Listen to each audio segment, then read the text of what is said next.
गर्मियों का मौसम अपने चरम पर था। जंगल की जमीन तवे की तरह तप रही थी। नदी सिकुड़ती जा रही थी, पेड़ झुलसते जा रहे थे और पक्षी पंख फैला फैला कर छांव ढूंढ रहे थे। टुनटुनी चिड़िया अपने घोंसले में बैठी छांव में भी पसीना पसीना हो रही थी।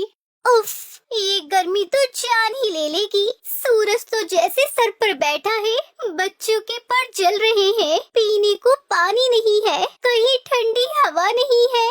वो बाहर निकलकर चारों ओर देखने लगी। नजारा डरावना था। हरे भरे पत्ते मुरझा चुके थे और पक्षी घबराए हुए थे।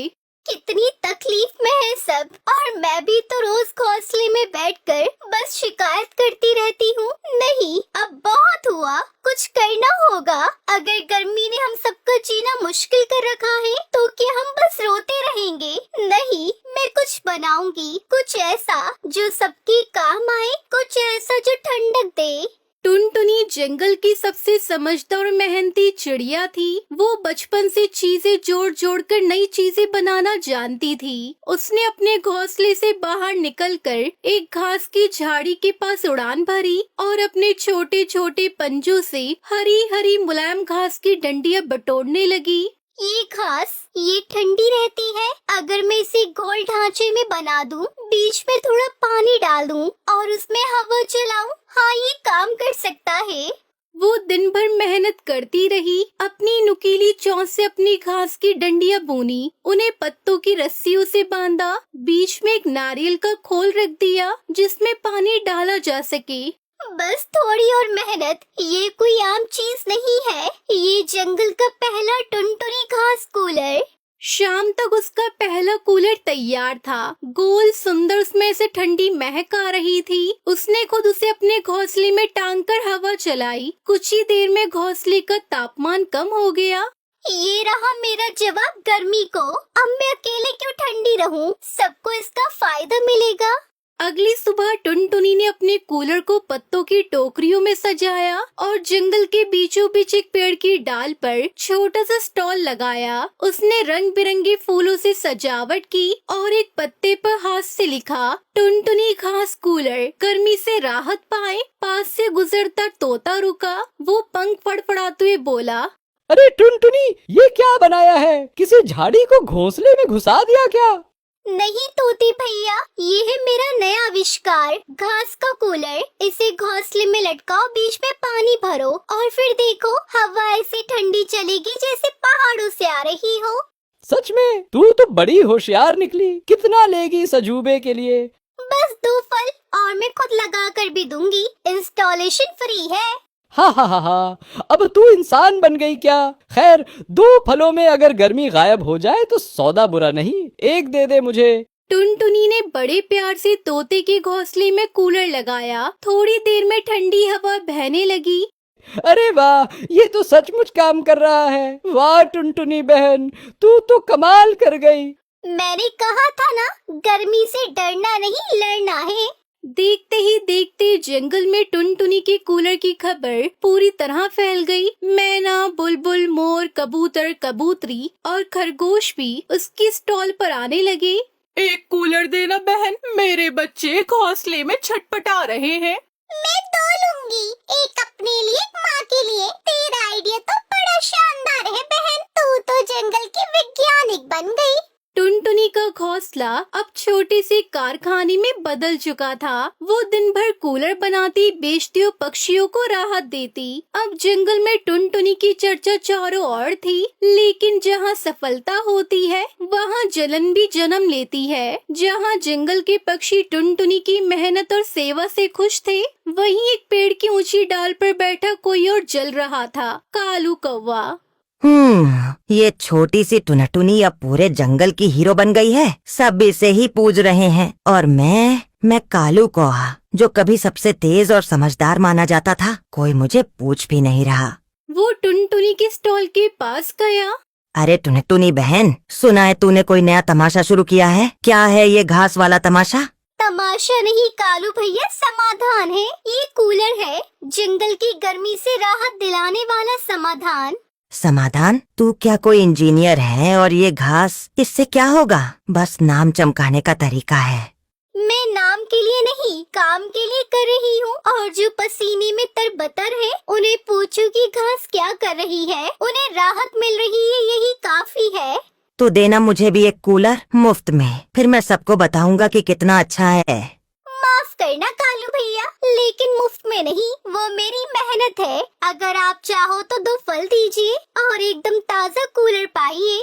कालू का चेहरा काला पड़ गया। वो बिना कुछ कहे उड़ गया, लेकिन मन ही मन ठान लिया कि टुनटुनी की लोकप्रियता खत्म करके रहेगा। अगले दिन कालू कौवा पेड़ की शाखाओं पर उड़कर अफवाहें फैलाने लगा। अरे तोते भैया, सुना है टुनटुनी के कूलर में कोई जादू टोना है। मैंने सुना है कि कई चूजे बीमार हो गए हैं उससे। पिंकी बहन, सोचो जरा, अगर ये कूलर इतने अच्छे होते तो इंसान क्यों नहीं बनाते? ये बस दिखावा है। और टुनटुनी, वो तो अब घमंडी हो गई है। धीरे धीरे टुनटुनी के ग्राहकों की संख्या घटने लगी। उसकी स्टॉल पर सन्नाटा छा गया। अरे ये अचानक क्या हुआ? सभी पक्षी कहाँ चले गए? कोई आ ही नहीं रहा। टुनटुनी बहन, मैंने भी कुछ सुना है कि कूलर से नुकसान हो रहा है। पिंकी बहन, क्या तूने खुद महसूस नहीं किया कि गर्मी कम हो रही थी? क्या तेरे बच्चे सुकून से नहीं सो रहे थे? किसी की बातों में आकर अपनी आंखों को देखकर सच मत भूलो। टुनटुनी टूट रही थी, लेकिन उसने हार नहीं मानी। टुनटुनी ने एक योजना बनाई। उसने जंगल के बीचों बीच एक सभा बुलाई, ठंडी हवा का मेला। वहाँ उसने कूलर को सबके सामने चलाकर दिखाया। उसने 2 घोंसलों में एक साथ तापमान मापा, एक में कूलर, एक में बिना कूलर। दोस्तों, मैं कोई जादूगर नहीं हूँ, ना ही कोई व्यापारी। मैं बस एक चिड़िया हूँ जिसे दूसरों की तकलीफ देखी नहीं जाती। ये कूलर मेरा प्यार है, मेरी मेहनत है, मेरी सेवा है। मैं बस इतना पूछती हूँ, क्या ये काम करता है या नहीं? मैं गवाही देता हूँ, ये कूलर मेरे बच्चों के लिए वरदान बना। कालू कौआ की बातों में आकर मैंने गलत समझा। टुनटुनी, माफ करना। कालू कौवा भी वहाँ था। अब सबकी नजरें उस पर थी। मैंने गलती की, जलन में आकर झूठ फैलाया।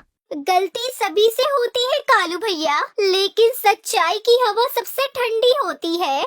उस दिन के बाद जंगल में जैसे एक नई सुबह आई। जहाँ पहले अफवाहें थी, अब तारीफों की गूंज थी। और सबसे बढ़कर जहाँ पहले जलन थी, वहाँ प्रेरणा थी।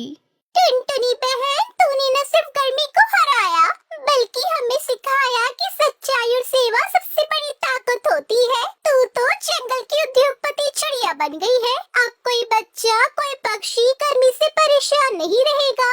टुनटुनी अब अकेली नहीं थी। कई पक्षियों ने उससे घास कूलर बनाना सीख लिया। उन्होंने पूरे जंगल में कूलर निर्माण केंद्र खोल दिए। टुनटुनी अब दूसरे को सिखा रही थी, उन्हें आगे बढ़ा रही थी। एक दिन कालू कौवा फिर उसके पास आया, मगर इस बार आंखों में लालच नहीं, पश्चाताप था। टुनटुनी, मैं शर्मिंदा हूँ। टुनटुनी, मैं तुम्हारे साथ काम करना चाहता हूँ। मैं मेहनत करना चाहता हूँ, सचमुच में। क्या मुझे एक मौका मिलेगा? जो अपनी गलती मान लेता है, वो सबसे बहादुर होता है। आओ कालू भैया, हम मिलकर काम करेंगे, लेकिन इस बार नफरत नहीं, सिर्फ सेवा के लिए। टुनटुनी और कालू कौवे ने मिलकर एक नई ब्रांच बनाई, गर्मी राहत अभियान। उन्होंने न सिर्फ जंगल में, बल्कि पास के बस्ती जंगलों में भी कूलर बेचने शुरू कर दिए। अब हर गर्मी में टुनटुनी का नाम लिया जाता। जहाँ तपन हो भारी, वहाँ टुनटुनी की ठंडक हमारी। एक दिन एक बच्चा आया और टुनटुनी से बोला, टुनटुनी दीदी, मैं बड़ा होकर आपकी तरह बनना चाहता हूँ। मैं भी दूसरों की मदद करना चाहता हूँ। बनना नहीं है, बनो। सपना देखो, मेहनत करो, याद रखना, जो दूसरों के लिए सोचता है वही सच्चा बड़ा होता है। और इस तरह एक नन्ही चिड़िया ने न सिर्फ जंगल को राहत दी, बल्कि उसे एक नई सोच दी। इस कहानी से हमें सीख मिलती है कि सच्चाई और सेवा का रास्ता कठिन जरूर होता है, लेकिन अंत में वही सबसे मजबूत होता है। ईमानदारी से किया गया छोटा काम भी बड़े बदलाव ला सकता है। और अगर कोई तुम्हें नीचा दिखाना चाहे, तो उसका जवाब मेहनत और मुस्कान से दो।